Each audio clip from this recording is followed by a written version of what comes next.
De falmerabana rehetra indray tonga soma tsara ato amin'ny chaîne androany a. De androany zany tsika somary resadresaka fa tsy de tena hanao tutoriel, tsy de tena hanao fampianarana firy a. Eny fampianarana ihany ilay izy fa tsy resaka manjamaso. De ny resakantsika androany zany a de ireo karazana broche izay azo ampiasaina amin'ny tarehy. De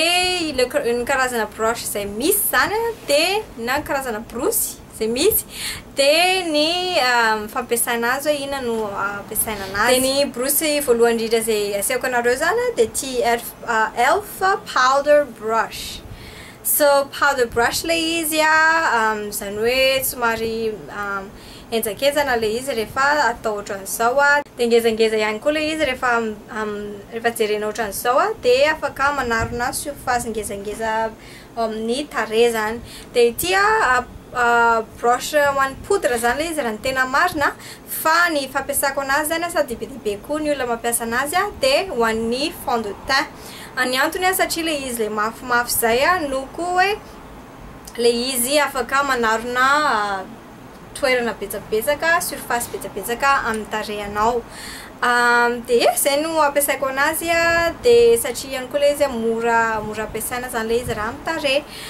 Bien sûr afaka ampiasainao amin'ny poudre lay izy raha ohatra ka poudre no tianao ampiasaina anazy fa afaka ataonao amin'ny fond de teint ihany koa. De ny resaka fond de teint zany de ohatr'izay zany tiako ampita ihany koa hoe ny broche indraindray misy hoe zao no nanamboarana anazy zao no antony zao no tokony ampiasaina anazy fa raha ohatra ka hoe hainao mampiasa anazy amin'ny zavatra hafa de azonao atao ihany koa ohatran'ity anak'iray. De ny brosy na broche faharoa izay asehoko anareo zany de ny powder brushes. Zany hoe reto zany karazany ohatran'ity ihany fa somary boribory indray lay izy zany oharina amin'ny ELF. De ty voalohany asehoko anareo ty zany de avy amin'ny BH Cosmetics. De ty faharoa ty indray de avy amin'ny Bare Mineral. De reto roa reto zany de arakin'ilay voalazako teo hoe powder brush zany hoe fampiasa amin'ny poudre zany lay izy. De izay indrindra no mety amin'ireto satria lay izy boribory de no koa hoe le surface somary ngezangeza ohatr'izao ihany koa.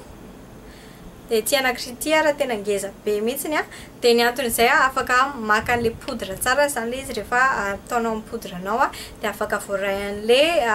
bristles, le volombolony kely be dia be zany le poudre de afaka ataonao amin'ny tarehy. Ny fampiasako an'ity zany de tena hoe poudre mihitsiny tsy mampiasa fond de teint amin'ity satria sarotsarotra le izy. Fa ty anankiray ty indraindray tsy mampiasa poudre fa blendevako na estompeko ny raha ohatra ka hoe betsaka loatra ny bronzer na ny blush pommette izay nampiasaiko de ito zany no anafangaroana anazy ohatr'izao. Zany hoe tsy asiana ninina mihitsy amin'ilay izy fa izy madio iny ny ampiasaina. De zay indray zany ny resaka powder brush. De ny brush manaraka izay ho resantsika de ny angled brush. Zany hoe angle ohatran'izao lay izy misy ongle zany lay izy miakatra kely ohatran'izao araka ny hitanareo. Tsy madio le brush satria mbola avy nampiasaina mihitsy izy io. De angle brush ohatr'izao indray zany no fampiasa rehefa mametraka pommette ianao. Zany hoe pommette izay eto amin'ny tarehy eto amin'ny taolan'ny tarehy eto mihitsy zany lay izy natao ohatran'izao.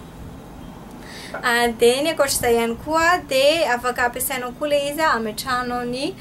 bronzer. Zany hoe eto ohatran'izao. De ty iray ty somary ngezangeza ohatr'izao le surface de tsy de tiako loatra ny ampiasana anazy amin'ny bronzer. Fa na ohatra ka mametraka pommette ary de somary ataoko kely ohatr'izao le izy de zay vao apetrako amin'ny tarehako. Tsy haiko na ny tarehako ny kely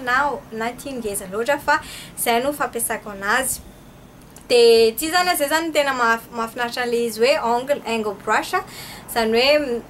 tsy mahitsy le izy fa misy fiakarany kely ohatr'izao de amin'izay afaka miakatra tsara amin'ny tarehanao ohatran'izao zany rehefa mametraka pommette anao. De satria tsika miresaka angle brush ihany de resako le teo zany amin'ny BH Cosmetics. De ny angle brush faharoa izay asehoko anareo zany de ty anankiray ty avy any amin'ny ELF izy ty. Mbola eo le soratra ELF de ty ny blush brush ozy izy. Zany hoe ty ihany koa zany no nanaovan'ny ELF anazy de ny fametrahana pommette. Fa satria moa zany le izy misy ongle ohatran'izao dia mety tokoa ny fampiasana anazy amin'ny fametrahana bronzer satria ito kely matsokotsoko ito zany no afaka miditra tsara amin'ilay ianao ilay manao vava-trondro iny dia mamaritra tsara eo zany ilay izy azonao dia raha ilay izy koa blush brush dia iny akelezany kely iny mihitsy no afaka apetrako eo amin'ilay fanaovana pomety dia iny miakatra ohatr'izao ohatran'ny blush brush rehetra ihany dia ity zany passe partout zay tena mahafinaritra anazy misy ary olona mampiasa anazy amin'ny ambany maso ohatr'izao fametrahana under eye brightener ozy zareo zany hoe fanazavana ny ambany maso dia satria ilay izy misy ongle dia afaka atao ohatran'izao ambany maso ohatr'izao dia mety ihany koa zay dia ity zany passe partout dia ity tena tsara broche azo ananana raha ohatra ka hividy broche ianao ny broche manaraka izay ho resako anareo dia avy any amin'ny BH Cosmetic ihany koa izy ity dia ity indray zany dia ny foundation brush no tokony ho izy zany hoe broche ho an'ny fond de teint somary ngezangeza sy fisapisaka ohatr'izao ilay izy zay no hoe broche ho an'ny fond de teint dia tsy dia tiako loatra ity broche ity indrindrindrindra fa ho an'ny fond de teint za tsy tia mampiasa broche fisaka ohatr'izao zany mihitsy raha ohatra ka hoe mampiasa manisy fond de teint fa hitako ohatrany hoe lasa mazevatra be ilay fond de teint apetrako no ohatrany hoe tsy mahazatra anazy ilay izy ny tena marina fa ny ohatr'ity zany dia ny fametrahako an'ilay highlighter amin'ny tarehiko ohatr'izao zay no tena dia misy broche faharoa dia mitovitovy aminazy mihitsy sady fisapisaka fa somary kelikely raha ohatra zany hoarina eto izy roa ohatra dia samy fisaka ary zareo fa ito anankiray maitsomaitso ito kely dia ito anankiray ito ngezangeza dia ity maitsomaitso ity indray avy any amin'ny BH Cosmetic ihany koa izy ity fa ity no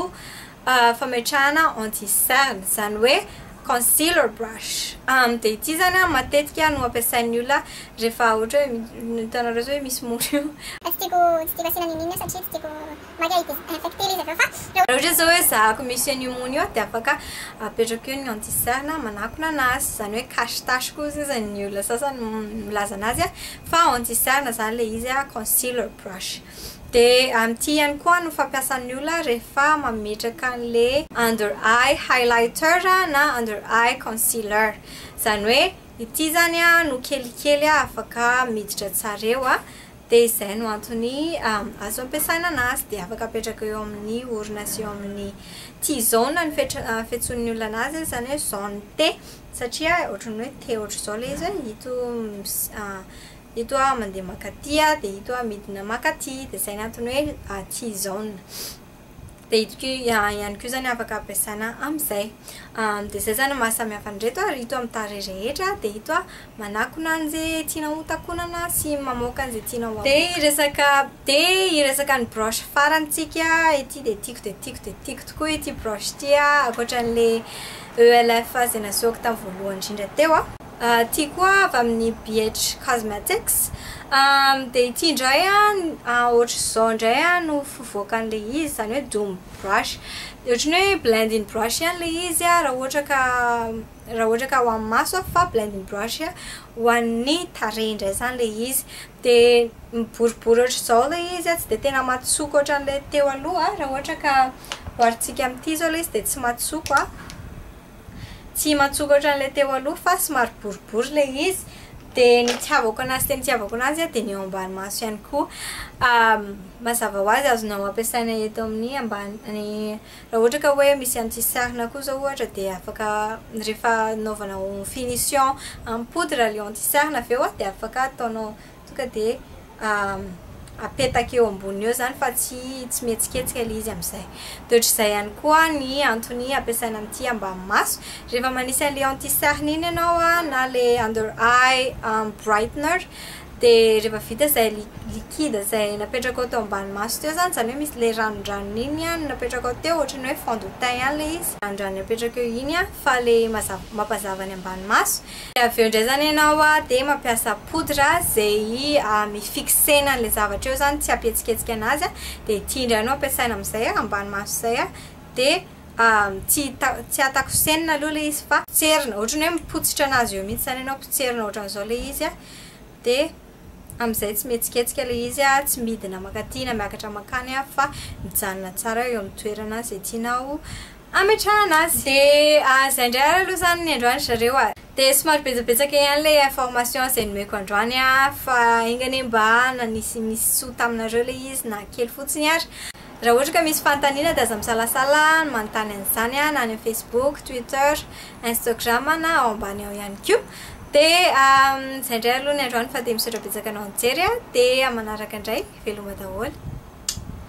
nafinaritra anao le vidéo teo aza misalasala manome pouce en l'air dia aza misalasala koa mizarazara an'le vidéo aminaonao rehetrarehetra dia amin'izay koa izy afaka mahita dia raha ohatra ka mbola tsy nisy abonné anao na nis'inscrire dia manasa anao isabonné satria maimaimpona le izy dia misy vidéo vaovao amin'ny teny malagasy isaky ny zoma ariva dia manasa anao hiverina indray zany amin'ny zoma heriny dia raha hijery ny vidéo teo aloha ianao dia jereo eto